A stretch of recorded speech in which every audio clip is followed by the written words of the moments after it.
오늘의 말씀은 사무엘상 13장 13절부터 23절 말씀입니다. 하나님 아버지, 수요일 아침 이 시간에도 주의 은혜를 사모함으로 주 앞에 나오게 하시니 감사합니다.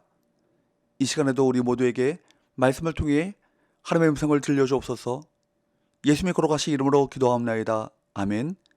할렐루야. 성교 성도 여러분, 오늘 하루도 여러분 삶에 하나님의 은혜와 평강이 넘쳐나길 축복합니다.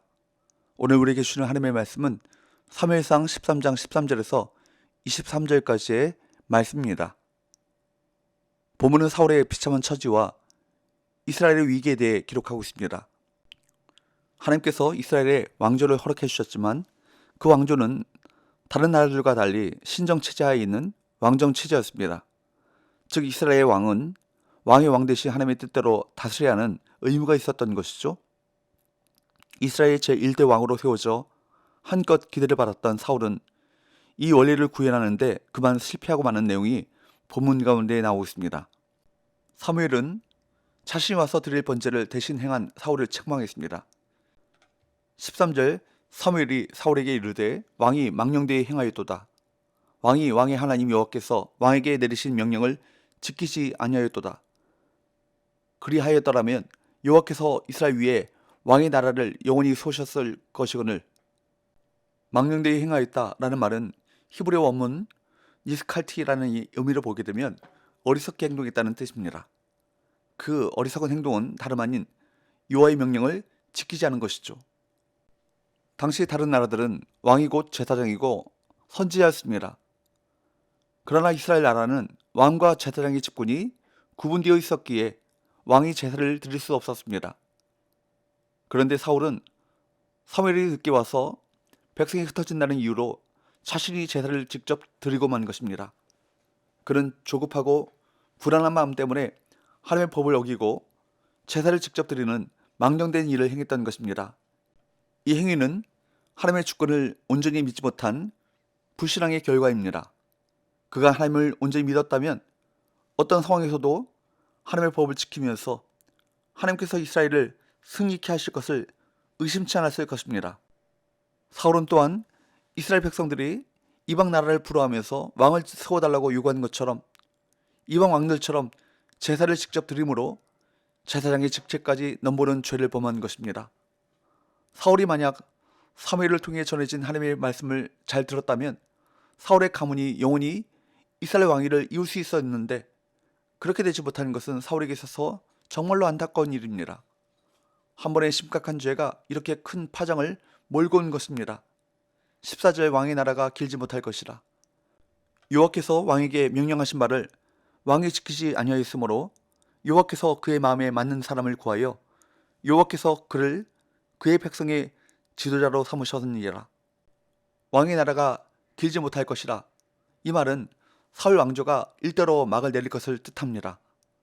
또다시 하나님의 종 사무엘이 한 말을 지키지 않은 것이 여호와의 명령을 지키지 않은 것으로 표현되고 있습니다. 사무엘은 하나님께서 벌써 사울을 버리고 그의 마음에 맞는 사람을 구하여 지도자로 삼으셨다고 말하고 있습니다. 여기 동사들이 모두 완료용으로 쓰였는데 이는 확실히 일어날 미래의 일을 선언하는 예언적 완료용으로 이해할 수 있습니다. 후에 알게 되듯이 여호와의 마음에 맞는 이 사람은 바로 다윗입니다. 사울을 책망한 사무엘은 기브아로 떠났습니다. 15절 사무엘이 일어나 길갈에서 떠나 베냐민 기브아로 올라가니라. 사울이 자기와 함께한 백성의 수를 세어보니 600명가량이라.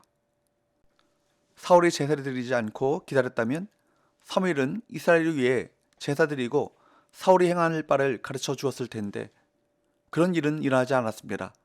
이제 사울과 함께 길갈에 남아있는 이스라엘 군사의 수는 600명에 불과했습니다.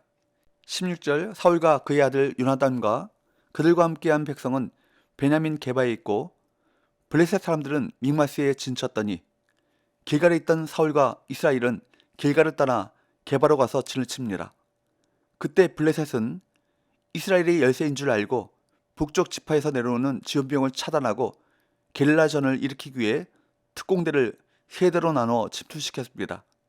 17절 18절 노략군들이 세 대로 블레셋 사람들의 진영에서 나와서 한 대는 오브라기를 따라서 수알 땅에 이르렀고 한 대는 벨호른 길로 향하였고 한 대는 광야 쪽으로 수본 골짜기가 내려다 보이는 지역길로 향하였더라.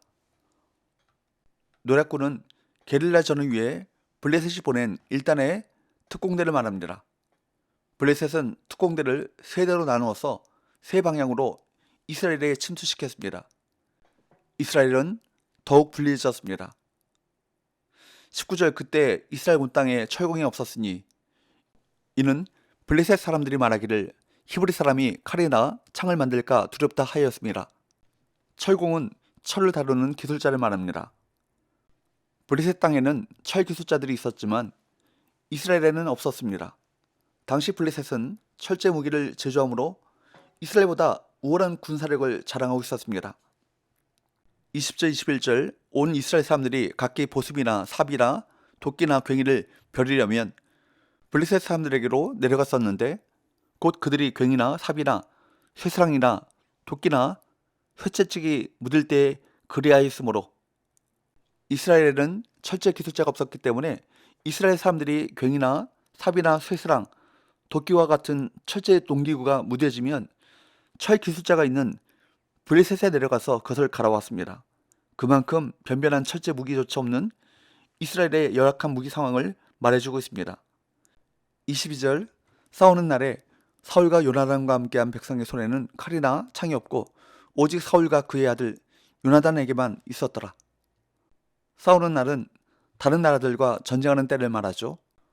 사울이 왕으로 있던 시절에 이스라엘의 철제 무기인 칼과 창을 갖고 있었던 사람은 왕인 사울과 왕의 아들인 요나단 정도였습니다. 이스라엘은 블레셋보다 무기 제조 기술이 훨씬 뒤떨어져 있었고 이는 전쟁의 승패에 중요한 요인으로 작용했습니다. 칼과 창이 아직 보편화되지 않았던 이 시절에 이스라엘 사람들은 주로 활과 화살과 물매 등을 가지고 전쟁에 임했던 것이죠. 23절 블레셋 사람들의 부대가 나와서 믹마스 어귀에 이르렀더라. 블레셋은 드디어 주둔하고 있었던 믹마스에서 나와 믹마스 어귀에 진을 쳤는데 이것은 이스라엘을 공격하기 위해 한 단계 더 전진한 것을 의미합니다. 이스라엘 군사들은 한층 더 위협을 느끼고 두려움에 떨었을 것입니다. 이처럼 하나님을 경외하는 신앙이 현실에 뿌리내리지 못하고 종교 행위에 그친다면 현실에서 아무런 능력도 나타나지 못할 것입니다. 사랑하는 여러분, 하나님을 섬기는 것을 종교적 행위에 열심을 내는 것으로 여겨서는 안 될 것입니다. 내 삶의 모든 영역에서 하나님의 영광을 위해 사는 것이 진정한 신앙인 것입니다. 이런 믿음을 가질 때 하나님께서 우리 삶의 모든 영역을 주관하십니다. 하나님을 우리 곁에 살아계신 왕으로 섬기시고 순종하는 삶으로 하나님의 마음에 맞는 사람의 삶을 살아가시길 축복합니다. 기도합시다. 하나님 아버지, 종교적인 열심보다 하나님의 뜻에 순종하는 믿음을 주옵소서. 내 삶의 모든 영역에서 하나님의 말씀에 순종하여 하나님의 영광 위에 살아가는 삶이 진정한 신앙임을 깨닫습니다. 순종의 믿음으로 하나님의 마음에 맞는 자의 삶을 살아가게 하여 주옵소서. 예수님의 거룩하신 이름으로 기도합나이다. 아멘.